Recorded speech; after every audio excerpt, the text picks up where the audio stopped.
नमस्कार विद्यार्थी मित्रांनो, नाईस मॅथ्स काटकर सर या आपल्या यूट्यूब चॅनलवर तुम्हा सर्वांचं स्वागत आहे. इयत्ता 8वी गणित स्कॉलरशिप परीक्षा फेब्रुवारी 2024 उत्तरासह स्पष्टीकरण आपण पाहणार आहोत. आपण भाग 1 मध्ये काही उदाहरणं पाहिलेली आहेत. आज आपण भाग 2 पाहणार आहोत. तर बघूया पुढील प्रश्न काय आहे तो.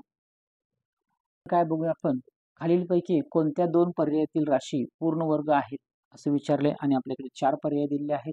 यातले आपल्याला योग्य 2 पर्याय लिहायचे आहेत.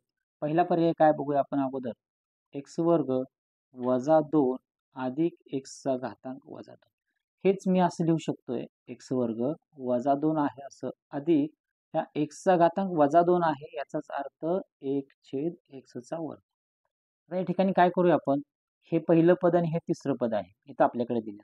या दोघांचं वर्गमूळ काय येईल बघा, x वर्गाचं वर्गमूळ x येईल आणि इथं 1/x वर्ग आहे म्हणजेच काय येईल, फक्त 1/x येईल याचं वर्गमूळ.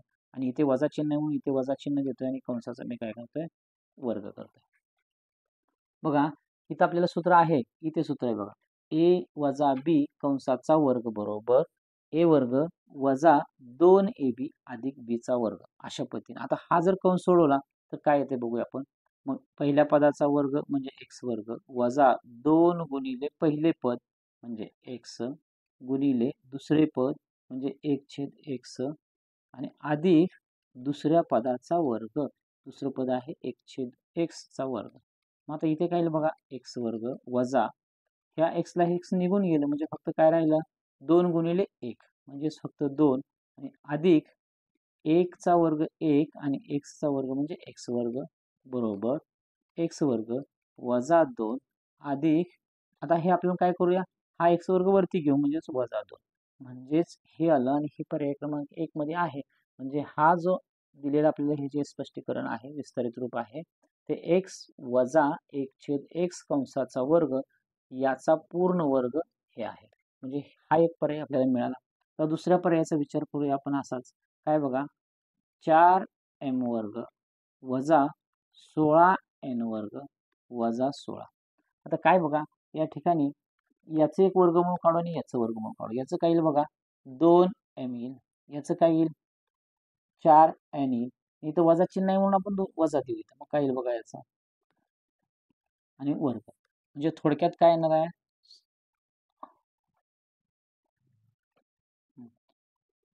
4m वर्ग अधिक 2 पदाच्या गुणाकाराची दुप्पट किंवा वजा आहे म्हणून इथं वजा घेऊ आपण, वजा 2 पदाच्या गुणाकाराची दुप्पट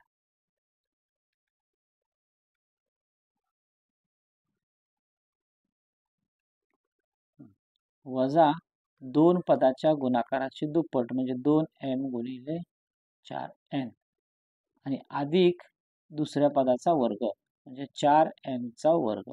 बघा इथं काय होईल, हा पूर्ण वर्ग असणार म्हणजेच काय आलं, हे 4m वर्ग आलं. 4m वर्ग हे आहे असं 4m वर्ग वजा 2 गुणिले 2 4 आणि हे 4 16mn.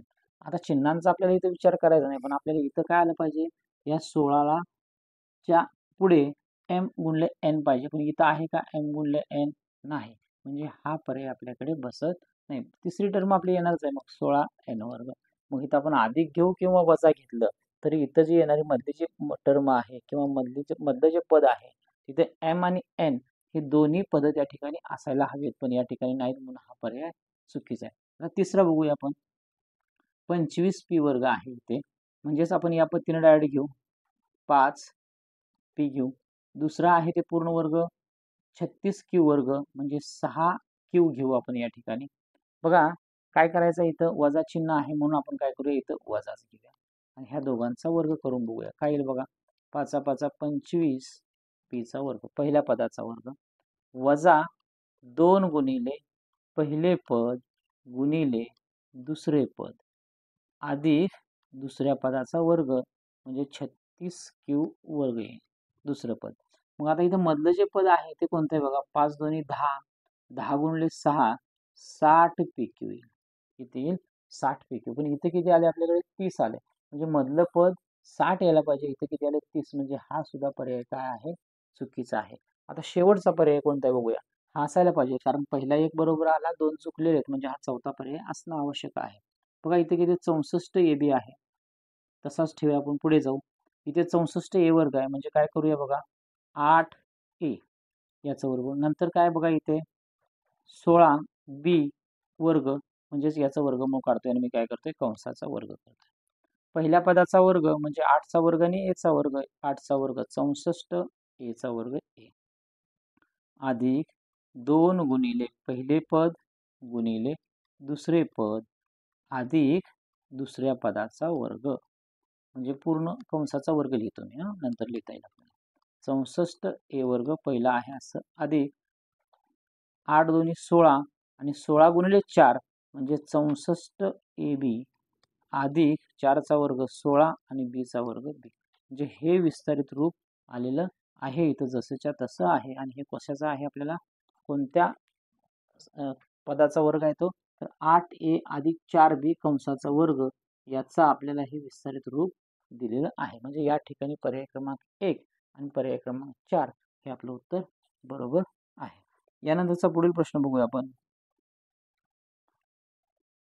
काय बघा, 3x वजा 5 या समसंख्येनंतर क्रमाने असणारी 8वी विषम संख्या कोणती, असं विचारले आपल्याला. तर या ठिकाणी आपल्याला 4 पर्याय दिले आहेत. तर या 4 पर्यायामधलं आपल्याला 8वी विषम संख्या शोधायची आहे. पण तत्पूर्वी समसंख्यांच्या संदर्भामध्ये काय असणारे नियम आहेत, हे नियम आपण इथं दिलेले आहेत. बघा काय दिलेत बघा, पहिला नियम वाचूया आपण, लक्षात येईल. समसंख्येनंतर क्रमाने येणारी डॅश डॅश हवी समसंख्या जर काढायची असेल, आपल्याला कितवी काढायची, 8वी काढायची. दिलेली समसंख्या अधिक 8वी संख्या गुणिले 2. 8वी काढायची, पण प्रत्येक ठिकाणी 8वी. जर एखाद्या प्रश्नामध्ये 5वी असेल विचार, तर 5वी घेऊ. समसंख्येनंतर ची क्रमाने येणारी 8वी विषम संख्या आपल्याला कोणती विचारली, विषम विचारली. ठीक आहे, तोपर्यंत आपण लिहून घेऊ. इथं सुद्धा काय येणार आहे मग, 8च. इथं सुद्धा 8, इथे सुद्धा 8, इथे सुद्धा 8 आणि इथे सुद्धा 8 येणार. पण काय विचारलं आपल्याला, काय विचारले बघा या ठिकाणी, या समसंख्येनंतर क्रमाने येणारी 8वी विषम संख्या, म्हणजे 2 नंबरचं सूत्र आपल्याला वापरायचं आहे. मग काय बघा, दिलेली समसंख्या कोणती, 3x वजा 5 आणि यानंतर येणारी 8वी विषम संख्या विचारली. म्हणजे दिलेली समसंख्या पहिल्यांदा लिहिली, नंतर अधिक कोणती संख्या विचारली, 8वी संख्या, आणि सम विचारले आहे म्हणून त्याला गुणिले 2 आणि तिथंच करायचंय वजा 1. काय करायचंय, वजा 1. परत पुढे 3x वजा 5 अधिक 8 दोन्ही 16 वजा 1. मग काय आलं बघा आपल्याकडे, 3x वजा 5, इथं काय येईल, अधिक 15 वजा 1 म्हणजेच काय येईल, सॉरी 16 वजा 1 म्हणजेच काय येईल, 15 येईल. परत पुढे 3x हेच आपल्याकडे उत्तर जे येणार आहे, म्हणजे 3x वजा 5 यानंतर येणारी 8वी विषम संख्या जी आहे ती 3x अधिक 10 हे उत्तर येणार आहे. आणि हाच पर्याय क्रमांक आपल्याकडे दिलेला आहे, पर्याय क्रमांक 3 हे उत्तर आपलं बरोबर आहे. याच्यामध्ये आपल्याला या 4 गोष्टी माहीत असल्या पाहिजेत. अजून एक याच्यामध्ये सूचना ऍड केली, काय सूचना वाचा. जर गणितात नंतरच्या ऐवजी अगोदरची संख्या विचारली, तर या सूत्रामध्ये प्लसच्या ऐवजी मायनस वापरा व मायनसच्या ऐवजी प्लस वापरा. म्हणजे जर आपल्याला नंतर येणारी संख्येचं सूत्र दिलंय, जर हेच आपल्याला अगोदर येणारी विचारली असते, म्हणजे याच्या अगोदर येणारी संख्या, तर जिथं जिथं अधिक आहे सूत्रात तिथे वजा वापरा आणि जिथे वजा आहे तिथे अधिक वापरा. एवढंच फक्त आपल्याला याच्यामध्ये सांगितलं. ठीक आहे, पुढील प्रश्न बघूया आता. राघवने एक वस्तू विकताना विक्री किंमत 384 रुपयाने वाढवली असता तर 3% तोटा होण्याऐवजी 5% नफा झाला असता. यावरून वस्तूची मूळ किंमत किती रुपये असेल असे विचारले. आता मूळ किंमत काढायचे, आणि मूळ किंमत काढत असताना आपल्याला नफा आणि तोटा या 2 गोष्टी दिलेल्या आहेत. बघा आपल्याला काय करायचंय, मूळ किंमत काढायचे, आणि मूळ किंमत काढत असताना आपल्याला जर नफा आणि तोटा या 2 गोष्टी इथे दिलेल्या असतील, तर या ठिकाणी एक सूत्र वापरायचं आहे. ते सूत्र असं आहे, मूळ किंमत बरोबर मूळ किंमत बरोबर वाढवलेली किंमत वाढवलेली किंमत काय असेल ती वाढवलेली किंमत भागिले नफा अधिक तोटा, नफा अधिक तोटा आणि ह्या सगळ्यांना गुणिले काय करायचं आहे 100 करायचं आहे. मग आता काय करूया फक्त आपण किंमत ठेवूया. आता या ठिकाणी राघवने एक वस्तू विकताना विक्री किंमत 384 रुपयाने वाढवली असता. वाढवलेली किंमत किती आली आपल्याकडे 384 आली. ठीक आहे. छेदस्थानी नफा किती आपला 5% आहे आणि तोटा किती आहे 3% आहे आणि गुणिले 100 म्हणजेच काय येईल बघा 384 भागिले 8 गुणिले 100 गुणिले 4 ने घालू 2 येईल 4 2 8 आणि 2 म्हणजे 4 5 20 25 आलं. परत 2 ने जाईल आता इकडे बेके बे बेचोक 92 18 कारण इथे एक राहिला इथे एक आला बेके बे एक राहिला 92 18 आणि 92 4 म्हणजे 192 आलं आणि इकडे किती आलं आपलं 25 आलं. म्हणजेच याचा गुणाकार करावा लागेल आपल्याला 192 गुणिले 25. जर हा आपण गुणाकार केला तर आपल्याकडे येईल 4800 एवढी मूळ किंमत आपली असणार आहे या दोघांचा गुणाकार केला तर. म्हणजेच पर्याय क्रमांक 4 हे आपलं उत्तर बरोबर आहे. आता पुढील प्रश्न बघूया. सोबतचा चौकोन एबीसीडी या पतंगाकृतीचा कर्ण बीडी मुळे तयार होणारे दोन त्रिकोण खालील पर्यायातील कोणत्या कसोटीने एकरूप होत नाहीत? कोणत्या कसोटीने एकरूप होत नाहीत असं विचारलं. पतंग म्हटलं की एक लक्षात ठेवायचं याच्यामध्ये एक अक्ष आहे. हा जो अक्ष आहे बीडी हा याचा अक्ष आहे. एका अक्षावर समान भागांमध्ये विभागले जाणारे दोन त्रिकोणांच्या जोड्या या ठिकाणी तयार होतात. म्हणजे या अक्षावरती जर आपल्याला पतंगाची कृती दिलेली असेल तर त्याचा जो अक्ष आहे म्हणजे हा बीडी या बीडीमुळे या चौकोनाचे समान दोन त्रिकोणामध्ये विभाजन केलं जाते एवढं लक्षात ठेवायचं. आणि याच्या बाजूला असणाऱ्या ज्या बाजू असतात त्या कशा असतात समान लांबीच्या असतात. याचा अर्थ जेवढा बीए आहे तेवढाच काय असतो बीसी असतो. यानंतर पुढे आणि जेवढा एडी आहे तेवढाच सीडी किंवा डीसी असतो.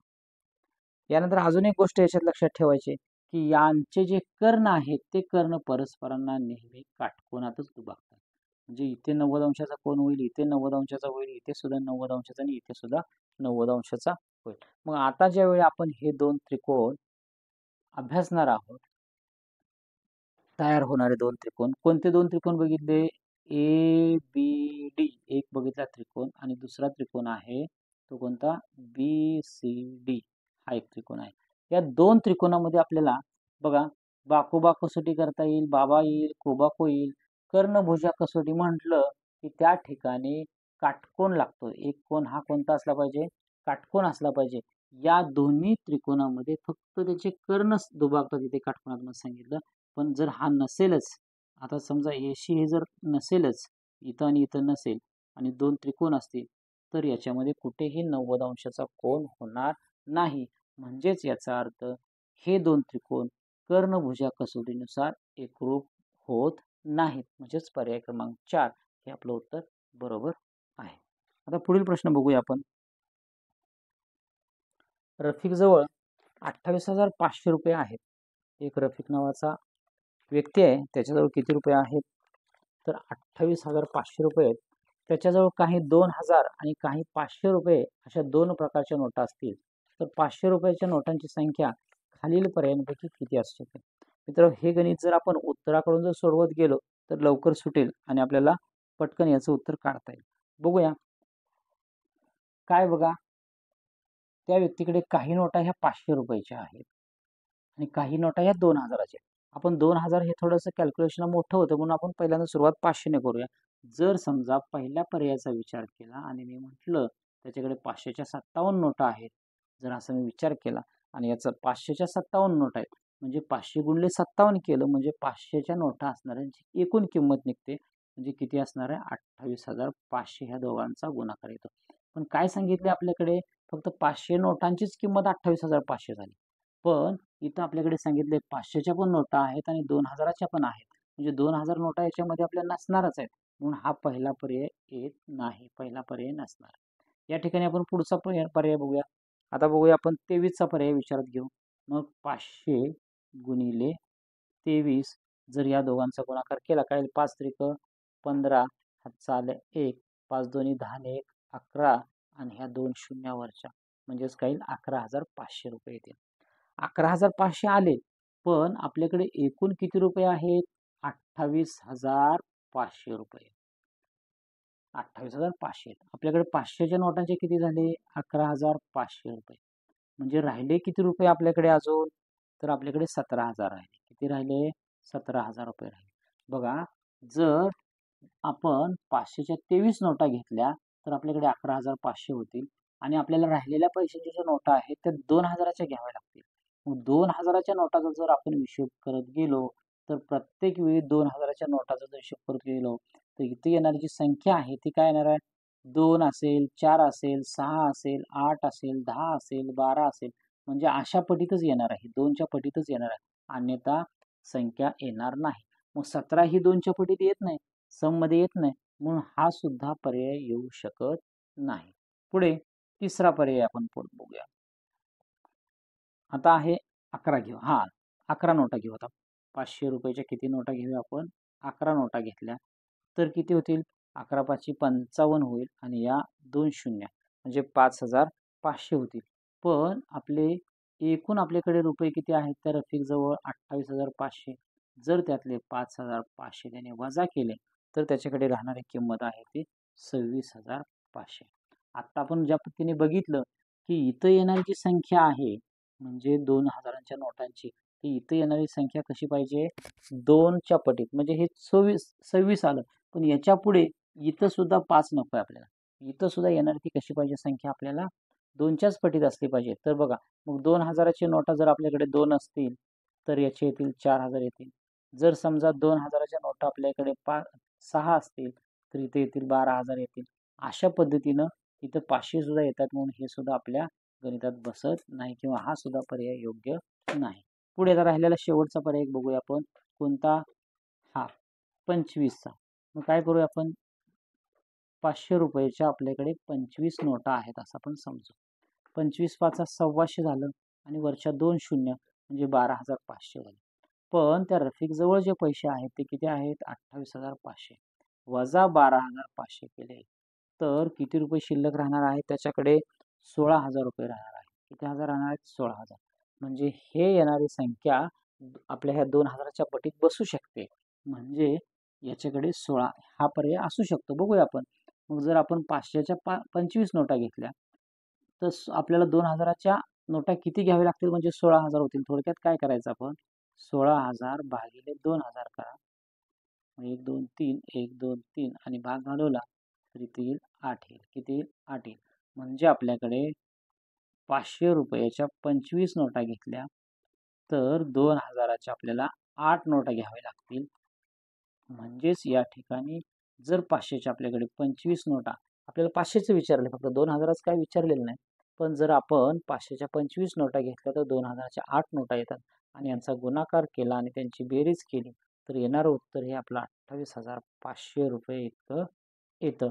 हे दोन्ही आपण इथं करून बघितले. 12,500 येतं, 12,500 येतं आणि इथं किती येते? 16,000 रुपये. म्हणजेच आपलं हे उत्तर बरोबर आहे. पर्याय क्रमांक 2. यानंतरचा पुढील प्रश्न बघूया आपण.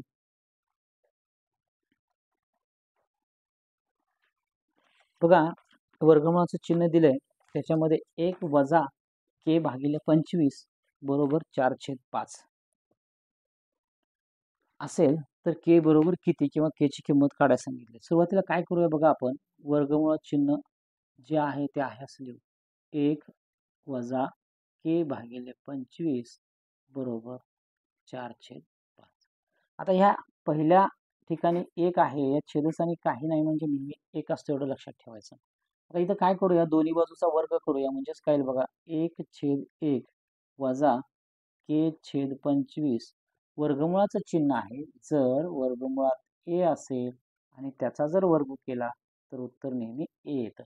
कसं येतं? तर a चा घातांक वर्गमुळात आहे म्हणजे a चा घातांक 2 आणि इथे 2. म्हणजेच काय कोणता नियम वापरतो आपण? a चा घातांक m कंसाचा घातांक एन बरोबर ए चा घातांक एम गुणिले एन. घातांकाच्या नियमामध्ये हे आपण शिकलेलो आहोत. म्हणजेच काय बघा, ए चा घातांक 1/2 गुणिले 2 बरोबर ह्या 2ला हे 2 निघून जाईल. म्हणजे 1 म्हणजेच काय येणार आहे, ए येणार आहे. अशाच पद्धतीने वर्गमुळात चिन्हाचा वर्ग असा केला तर येणार उत्तर हे वर्गमुळातली संख्या जी आहे तीच येईल. बरोबर. आपण वर्ग केलाय म्हणजे 4चा वर्ग 16 आणि 5चा वर्ग 25.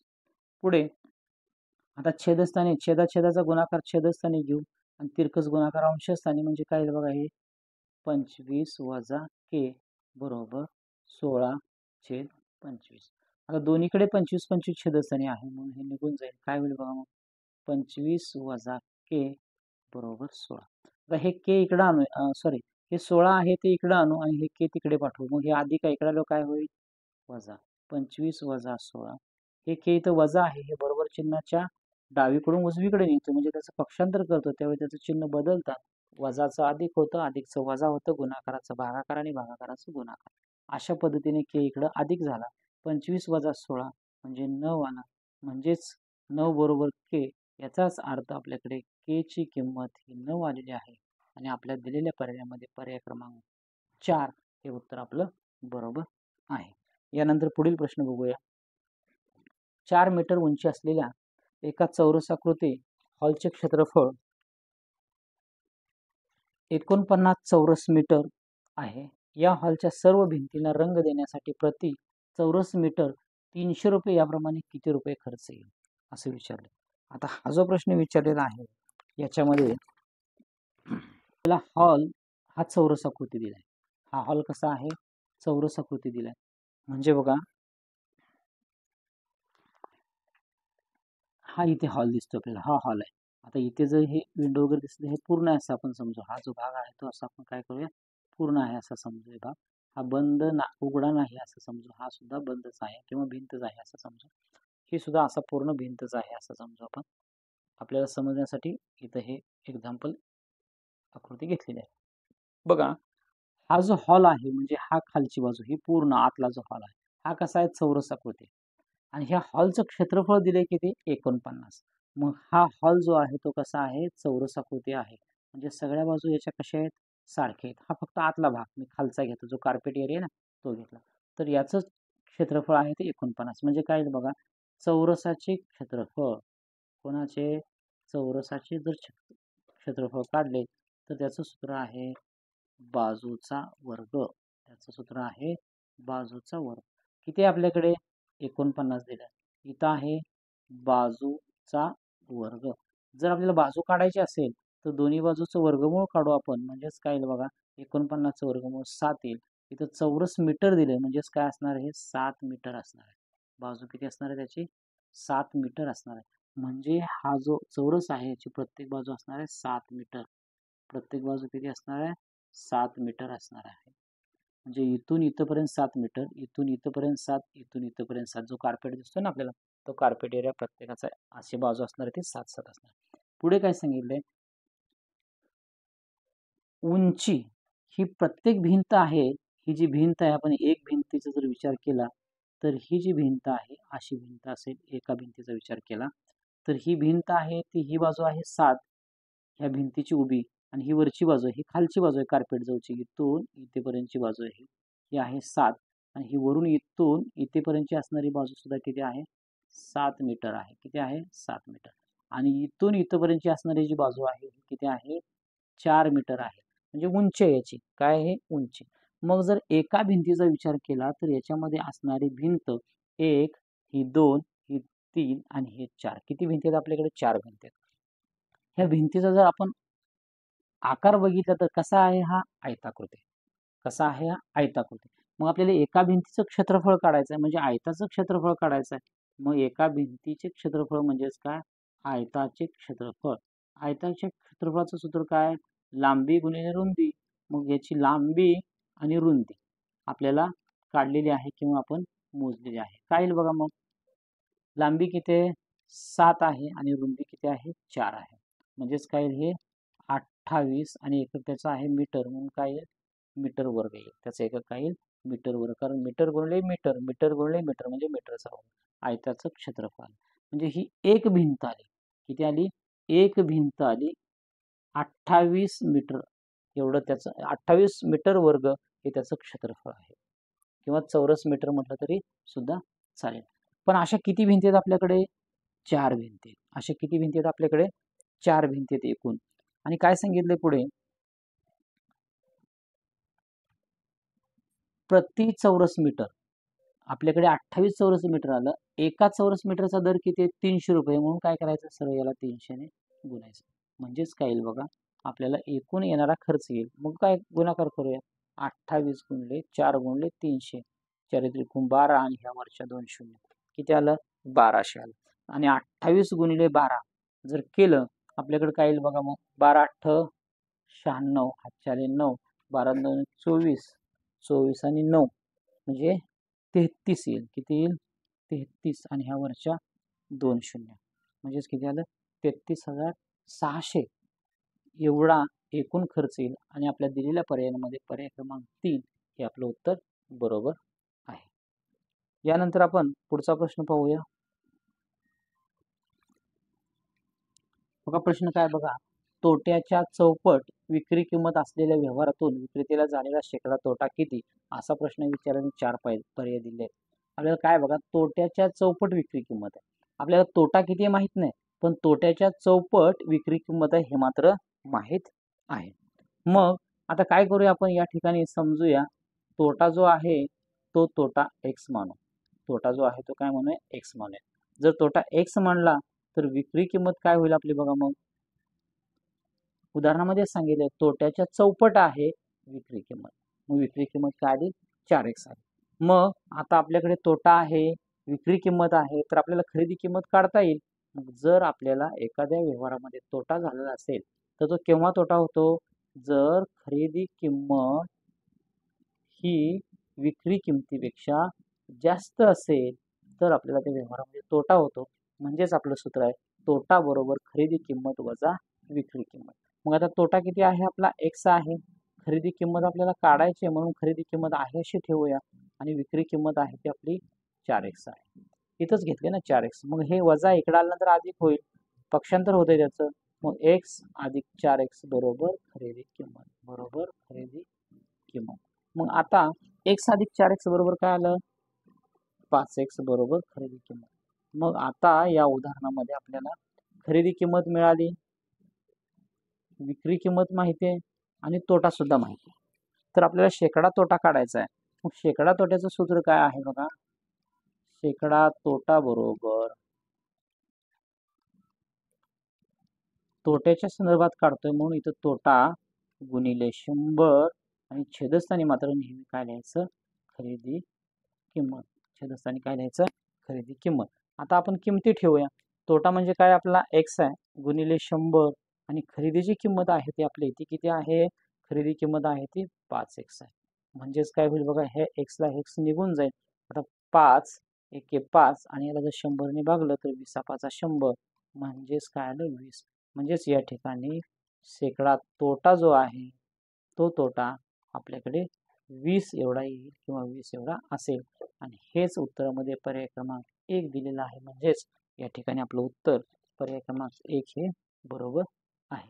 आता यानंतरचा पुढील प्रश्न पाहूया. एका शंकवाकृती तंबूची उंची 21 मीटर असून तळाचा परी 176 मीटर आहे.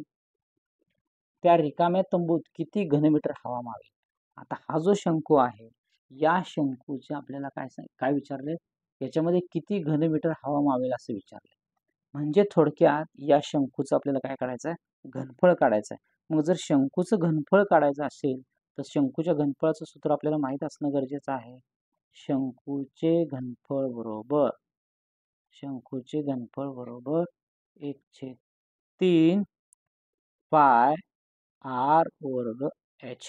आता h म्हणजे याची ही उंची असेल, सरळ उंची इथपर्यंत असणारी, आणि ही असते ती तिरकस उंची असते, ही असते ती h असते. हे काय असते? आणि इथून हा बरोबर या अक्षातून जाणे ही एक लाईन असते. इथं 90 अंशाचा कोन. आता हा छेदस्थानी असणारा परिघ आहे. मग या सूत्रामध्ये आपल्याला r माहित पाहिजे आणि h. आपल्याला काय सांगितले? तंबूची उंची दिली की दिले 21, म्हणजे इथं आपल्याला h माहिती आहे, पायची किंमत माहिती आहे. आता राहिली फक्त आर. आता आपल्याला काढायची किंमत आरची. मग आर कोणाच्या संबंधित येतो? तर ह्या शेवटचं जे असणारं वर्तुळ आहे त्या वर्तुळाच्या संदर्भात येतं. काय सांगितलं? ह्याचा परिघ दिलाय. हे जो वर्तुळ आहे त्या वर्तुळाचा परिघ दिलाय. त्याच्यावर आपल्याला त्रिज्या काढायची. बघा, वर्तुळाचा परिघ कुठं आहे? हा वर्तुळ पायाशी. वर्तुळाचा परिघाचं सूत्र आहे 2 पाय आर. परिघाचं सूत्र आहे 2 पाय आर. पण परिघ दिलाय आपल्याकडे 176 बरोबर 2 गुणिले पायची किंमत ठेवा 22/7 गुणिले आर आहे. असं पायची किंमत कशी येते आणि किती येते यासाठी एक आपण आपल्या चॅनलवरती व्हिडिओ अपलोड केलेला आहे. तुम्ही अधिक माहितीसाठी तो पाहू शकता. आता बघा, पक्षांतर करायचं आहे. मग काय येईल पक्षांतरामध्ये? बघा, 176 आहे असं हे भागिले आहे, इकडे आल्यानंतर काय होईल? गुणिले होईल. आणि जे गुणाकारामध्ये आहे ते सगळं काय होईल? भागाकारामध्ये जाईल आणि बरोबर आर आहे. मग आता या ठिकाणी ज्याने भाग जातो त्या संख्येने भाग घालवून घेऊया आपण. काय बघा, 2 ने भाग घालवू. 2 8 16 आणि परत 1 राहिला म्हणजे 2 8 16. परत 11 2 22, 11 8 88. परत 2 1 2, 2 4 8 म्हणजे 4 गुणिले 7 बरोबर आर आलं. म्हणजेच या ठिकाणी 28 मीटर, एकक आपल्याला मीटर दिले म्हणून काय आलं? आर. म्हणजेच या ठिकाणी जी आलेली त्रिज्या आहे ते 28 मीटर एवढी आली.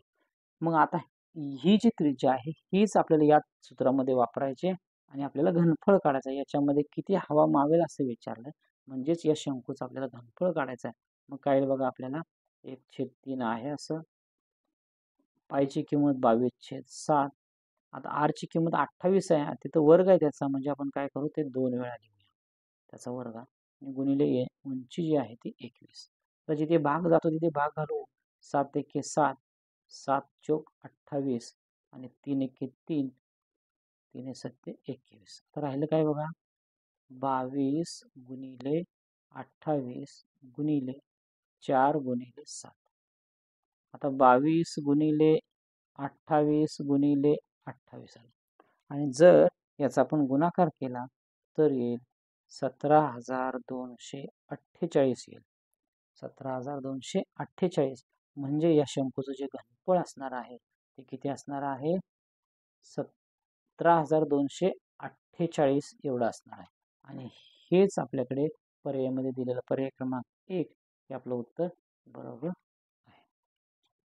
यानंतरचा पुढील प्रश्न बघूया आपण आता. प्रत्येकी 500 रुपये किमतीचे शेअर्स खरेदी करताना परीला 3% दलालीसह 46,350 रुपये खर्च आला असेल तर तिने किती शेअर्स खरेदी केले असतील असा प्रश्न विचारला आपल्याला. काय करायचं बघा, आपण जे शेअर्स एकूण खर्च घेतलेले आहेत ते किती आहेत बघा, किती रुपयाचे आहेत बघा. अगोदर इथे 46,350. पण हे कसे आहेत? तर 3% दलालीसह आहेत. 3% दलालीसह म्हणजे जी आपण दलाली दिलेली आहे ती सुद्धा दलाली या एकूण रकमेमध्ये समाविष्ट आहे. बघा, एक उदाहरण बघूया आपण. जर समजा मी एक वस्तू 100 रुपयाची घेणार आहे किंवा खरेदी करणार आहे आणि त्याच्यावरती जर 3% दलाली असेल तर आपल्याला एकूण किती रुपये समोरच्या व्यक्तीला द्यावे लागतील? तर वस्तूची किंमत तर 100 द्यावीच लागणार आहे. शिवाय आपण त्याला 3% दलाली देतोय म्हणजे त्या 100वरती एक्स्ट्रा 3 रुपये म्हणजे त्याला आपल्याला किती रुपये द्यावे लागणार आहेत? 103 रुपये द्यावे. अशा पद्धतीने आपण एक वस्तू खरेदी केलेली आहे. त्या वस्तूची आपल्याला मूळ किंमत माहीत नाही, पण त्या वस्तूची आपण 3% दलालीसह जी रक्कम देणार आहोत ती किती देतोय आपण? 46,350 रुपये देतो. मग जर अशा पद्धतीने आपण मांडणी केली तर आपण तिरकस गुणाकार करायचा. मग काय येईल बघा, 46,350 गुणिले 100 बरोबर x गुणिले 103. मग फक्त x ची किंमत काढायची. मग 103 इकडे पाठवू, त्याचं पक्षांतर करू. 46,350 गुणिले 100 भागिले 103 बरोबर x. ज्यावेळी अशा प्रकारचा भागाकार येतो त्यावेळी इथं शक्यतो पॉईंटमध्ये भागाकार येत नाही, एवढं लक्षात ठेवा. मग काय कशाने भाग घालवायचा आपल्याला? तर 46,350 ला 103 न भाग घालवायचा आहे. जर भाग घालवला भाग घालवून बघा तुम्ही, त्याचं आन्सर जे येणार आहे ते किती येणार आहे, 450 येणार आहे. 450 गुणिले 100 म्हणजे 450 आहे असं, आणि त्याच्यावरती 2 शून्य, म्हणजे एक्सची जी किंमत आहे ते किती येणार आहे, 45,000. म्हणजे आपण 45,000 रुपयाचा प्रत्यक्षात शेअर्स खरेदी केले तर 46,350 रुपये देतो. पण काय सांगितले आपल्याकडे, किती शेअर्स घेतले, आपण किती रुपयाचे शेअर्स घेतले, 45,000 रुपयाचे. एक शेअर्स कितीला आपला, 500 रुपयाला. एक शेअर्स कितीला आपला, 500 रुपयाला. मग ह्या 2 शून्याला ह्या 2 शून्य निघून गेला, किती राहिलं, 450. भाग जातोय का बघूया, 5 एके 5, 5 9 45 आणि वरचा राहिलेला 1 शून्य म्हणजे 90. म्हणजे 45,000 रुपयामध्ये आपण एकूण 90 शेअर्स खरेदी केलेले आहेत किंवा खरेदी केलेले असणार आहेत. म्हणजेच पर्याय क्रमांक 2 हे आपलं उत्तर बरोबर आहे. आता या ठिकाणी हा भागाकार आहे, हा भागाकार आपल्याला घालवता आला पाहिजे. बघूया आपण एक छोटासा करून बघू. 46,350 याला कितीने भागायचं, आपल्याला 103 ने भागायचं. जर 103 याला जर 103 ला 4 न गुणलं तर आपल्याकडे 412 येतं. मग आपण 463 मधून 412 वजा करूया, काय येईल बघा. मग 1 आलं, 5 आलं, 0, आता वरून घेतला 5, किती आलं, 515 आलं. 103 ने परत 515 ला आपल्याला भागायचं आहे. म्हणजे या 103 ला जर 5 ने गुणलं तर 515 येतं. मग इथं काय आलं, 0 0 0. आता अजून एक संख्या पुढे आहे राहिलेली, कोणती आहे, 0. मग आता इथे भाग बसला शून्याचा, म्हणजेच इथं 0 द्यावं लागेल. म्हणजे उत्तर काय आलं, बाकी काय आले, 0 आले. भागाकाराला 450. अशा पद्धतीने हा भागाकार करता येईल आपल्याला. म्हणजेच या ठिकाणी पर्याय क्रमांक 2 हे उत्तर आपलं बरोबर आहे. यानंतरचा पुढील प्रश्न बघूयात आपण. एका चौरसाची बाजू ही दुसऱ्या चौरसाच्या 30 सेमी मापाच्या कर्णाशी एकरूप आहे. या ठिकाणी 2 चौरस आपल्याला दिलेले आहेत. एक आहे तो पहिला चौरस आहे. बघा या ठिकाणी आपण 2 चौरस काढून घेऊया. जो पहिला चौरस आहे, या चौरस हा जो आहे तो पहिला, आणि दुसरा चौरस इथे आपण एक काढू, हा सुद्धा आहे तो दुसरा चौरस आहे. या दुसऱ्या चौरसाचा जो कर्ण आहे तो आहे 30 सेंटीमीटर. पहिला जो चौरस आहे तो जरा व्यवस्थित काढूया आपण.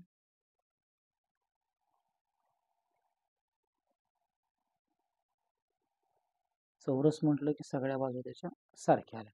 हा आहे पहिला चौरस, हा आहे दुसरा चौरस. या दुसऱ्या चौरसाच्या कर्णाची लांबी जेवढी आहे तेवढीच लांबी याच्या बाजूची असणार आहे. कारण काय सांगितलं की एका चौरसाची बाजू ही दुसऱ्या चौरसाच्या 30 सेंटीमीटर मापाच्या कर्णाशी एकरूप आहे. म्हणजे ह्या दुसरा जो चौरस आहे, या दुसऱ्या चौरसाचा कर्ण हा ह्या पहिल्या चौरसाच्या बाजूशी एकरूप आहे. चौरसाच्या सगळ्या बाजू कशा असतात, सारख्या असतात. म्हणून प्रत्येक बाजू त्याची काय असेल, 30 सेंटीमीटर असेल. किती असेल, 30 सेंटीमीटर असेल. मग आता या चौकोनाचं क्षेत्रफळ काढूया आपण. काय बघा, मग सॉरी चौरसाचं क्षेत्रफळ काढूया. काय बघा, मग चौरसाचे क्षेत्रफळ बरोबर बाजूचा वर्ग. काय येईल, बाजूचा वर्ग. मग बाजू किती आपल्याकडे, 30 आहे.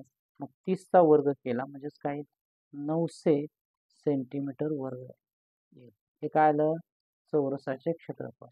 चौरसाचे क्षेत्रफळ कोणत्या, पहिल्या चौरसाचे. आता काय करूया आपण, दुसऱ्या चौरसाचं आपल्याला क्षेत्रफळ काढायचं आहे. पण दुसऱ्या चौरसाचं जर क्षेत्रफळ काढायचं असेल तर आपल्याला बाजू माहीत असणं गरजेचं. मग बाजू इथे माहित नाही तर बाजू शोधायचे. बाजू जर आपल्याला शोधायची असेल तर या ठिकाणी कोणती गोष्ट दिली आपण विचारत घेतो, कर्ण दिले. म्हणजे जर आपल्याला चौरसाचा कर्ण दिलेला असेल आणि बाजू काढायची असेल तर त्याचं सूत्र आहे बघा, चौरसाचा कर्ण, चौरसाचा कर्ण बरोबर वर्गमुळात 2 गुणिले बाजू. आता हे सूत्र जे आहे ते पायथागोरसचा प्रमेय वापरून इथे मिळवलेलं असतं. त्याच्यावरून हे लक्षात येईल तुमच्या. आता चौरसाचा कर्ण आपल्याला माहिती आहे किती आहे, 30 आहे. इथे वर्गमुळात 2 गुणिले बाजू. आपल्याला किंमत काढायची फक्त बाजूची, म्हणून बाजू आहे असं ठेवूया. आणि हे जे गुणिले 2 आहे ते इकडे आणू. म्हणजेच काय, 30 भागिले वर्गमुळात 2 बरोबर बाजू. म्हणजे आपल्याला ज्या चौरसाचं क्षेत्रफळ काढायचं आहे त्याची बाजू आहे 30 भागिले वर्गमुळात 2. मग आता यात हे 2 नंबरचा जो चौरस आहे या चौरसाचे क्षेत्रफळ काढू. चौरसाचे क्षेत्रफळ बरोबर काय, बाजूचा वर्ग. बाजूचा वर्ग. बाजू काय आहे? 30/√2 कंसाचा वर्ग. आपण पाठीमागच्या उदाहरणामध्ये सांगितलं होतं, एखादी संख्या वर्गमुळात असेल आणि त्याचा वर्ग केला तर फक्त काय येतं? 2 येतं. आणि ह्या 30चा वर्ग म्हणजे काय येईल? 900. म्हणजेच 900 भागिले 2 म्हणजे काय येणार? 450. म्हणजे दुसऱ्या चौरसाचं क्षेत्रफळ आहे ते किती आहे? 450 आहे. आणि पहिल्याचं आहे ते 900 आणि याचे एकक असणार आहे सेंटीमीटर वर्ग. आता बघा पर्याय एक एक बघून जाऊया आपण. दोन्ही चौरसांचे क्षेत्रफळ समान आहेत. आपल्याला काय विचारले? अयोग्य विधानं खालीलपैकी कोणती विचारले? दोन्ही चौरसाचे क्षेत्रफळ काढलेले आहेत. पहिल्याचं 900, दुसऱ्याचं 450 आहेत का? बरोबर नाही. पहिला पर्याय काय आहे? समान नाहीत म्हटले म्हणजे हा पर्याय काय आहे? बरोबर आहे. पहिला पर्याय काय आहे याच्यामध्ये? बरोबर आहे. पुढे दुसऱ्या चौरसाचे क्षेत्रफळ पहिल्या चौरसाच्या क्षेत्रफळाच्या निमपट आहे. दुसऱ्याचं पहिल्याच्या निमपट आहे. बरोबर आहे. पहिलं 900 असलं तर दुसरं 450 आहे. म्हणजे हा सुद्धा पर्याय योग्य आहे. परत तिसरा बघूया. पहिल्या चौरसाचे क्षेत्रफळ दुसऱ्यापेक्षा 900 ने जास्त आहे. नाही. कितीने जास्त आहे? 450 ने जास्त आहे पहिल्याचं. पण इथं 900 ने सांगितलं म्हणजे हा पर्याय काय आहे? अयोग्य आहे. पर्याय क्रमांक 3 हे काय आहे? अयोग्य पर्याय आहे. म्हणजे हे एक उत्तर आहे. पुढे दुसऱ्या चौरसाचे क्षेत्रफळ पहिल्यापेक्षा 450 सेमीने कमी आहे. बरोबर आहे. दुसऱ्याचं कितीने कमी आहे? 450 ने कमी आहे. हा सुद्धा पर्याय बरोबर. म्हणजे अयोग्य जो पर्याय आहे तो पर्याय क्रमांक 3 आहे. म्हणजे आपल्या प्रश्नाचं जे उत्तर आहे ते पर्याय क्रमांक 3 हे उत्तर आहे.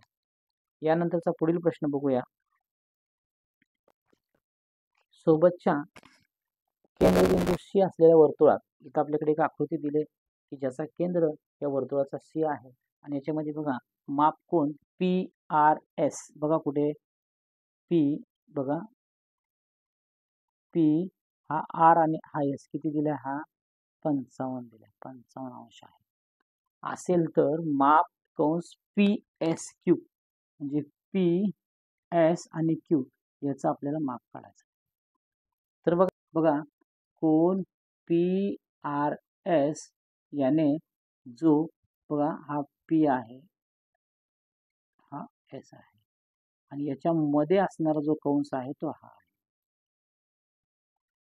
म्हणजेच याचा आणि या कंसाचा काहीतरी संबंध असतो. काय संबंध असतो बघूया. माप कंस PS भागिले 2 म्हणजेच या ठिकाणी या कंसाचं माप या कोनाच्या मापाच्या दुप्पट असतं. म्हणजेच काय येतं बघा 55 आहे अंश हे गुणिले 2 इकडं आलं म्हणजेच काय येणार आहे? माप कंस PS आलं. माप कंस PS आलं.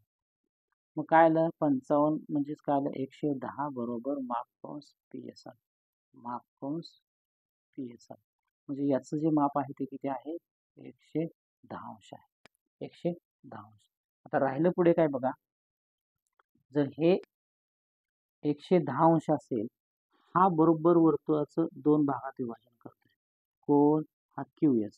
मग हा हे जर अर्धवर्तुळ असेल पूर्ण इथून इथपर्यंत हे असंच इथपर्यंत जर केलं तर हे अर्धवर्तुळ असतं. अर्धवर्तुळाचं माप असतं 180 अंश आणि इथून इथपर्यंतचं माप आहे 110 अंश. तर ह्या QRचं माप असणार आहे किती? 70 अंश. किती असणार आहे? 70 अंश. मग याच पद्धतीने जर आपल्याला PSQ हा कोण काढायचा असेल तर मग किती येईल बघा. आपल्याला सूत्र आता इथेच सांगितलंय.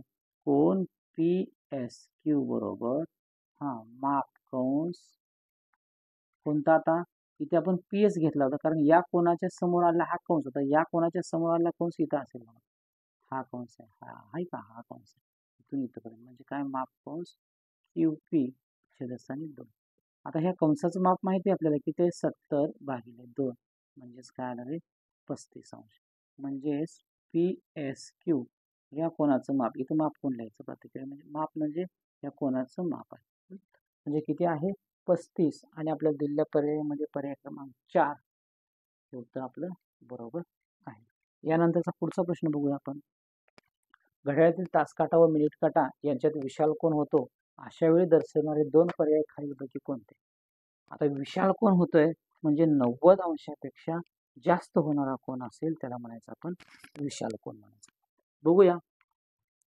एक लक्षात ठेवायचं जर आपल्याला तास काटा आणि मिनिट काटा याच्यातील कोण विचारणारा जर प्रश्न आला तर त्याच्यामध्ये नेहमी एक सूत्र लक्षात ठेवायचं. बघा काय करायचं आहे, तर तास गुणिले 30 वजा मिनिटे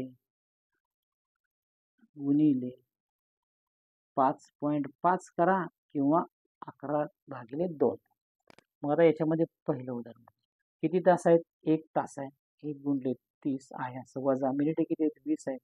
20 गुणिले 5.5. जर आपण यांचा गुणाकार केला किंवा हे सोडवलं तर काय बघा, मग 30 वजा 11 म्हणजेच किती आलं? हे 19 अंश आलं पहिलं. दुसरं उदाहरण सोडूया आपण. दुसरं किती दिले बघा, तास आहेत 11. इथे 11 तास 40 मिनिटे. 11 गुणिले 30 वजा 40 मिनिटे म्हणजे 40 गुणिले 5.5. मग काय हे 11 त्रिक 33 म्हणजे 330 वजा 40 गुणिले 5.5 म्हणजेच 220 आलं. आणि या दोघांची जर आपण वजाबाकी केली तर आपल्याकडे येणार आहे 110 अंश. पुढे तिसरा प्रश्न काय बघूया आपण याच्यामध्ये. 4 तास आणि 5 मिनिटे. 0.5 म्हणजे 5 मिनिटे. मग 4 तास 4 गुणिले इथं सोडवतो आपण, या समीकरणामध्ये ठेवतो. तास किती 4 आहेत आणि 30 गुणिले वजा मिनिटे किती आहेत? 5 आहेत गुणिले 5.5 बरोबर 120 वजा 5.5 गुणिले 5 आहे की नाही. 5 गुणिले 5.5 म्हणजेच येईल आपलं 27.5 येईल. आणि 120 मधून 27.5 वजा केलं तर आपल्याकडे 92.5. आता चौथा प्रश्न आहे, याच्यामध्ये 8 तास आहे.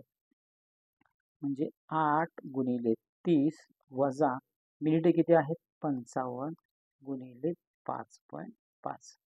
8 त्रिक 24 म्हणजे 240 आलं. वजा आपल्याकडे 55 गुणिले 5.5 आहे म्हणजेच 302.5. आणि या दोघांची जर आपण वजाबाकी केली तर आपल्याकडे 62.5. आता आपल्याला काय विचारले बघा, याच्यामध्ये 2 पर्याय कोणते असे आहेत की जे विशाल कोन दाखवतात. विशाल कोन कशाला म्हणायचं? 90 अंशापेक्षा ज्याचं माप जास्त आहे त्याला विशाल कोन म्हणायचं. पहिला 19 आहे तो विशाल कोन नाही. दुसरा 110 आहे, हा आहे. म्हणजे 2 नंबरचा पर्याय आपला कोणता घेतला आपण? 11चा विषय हा आहे.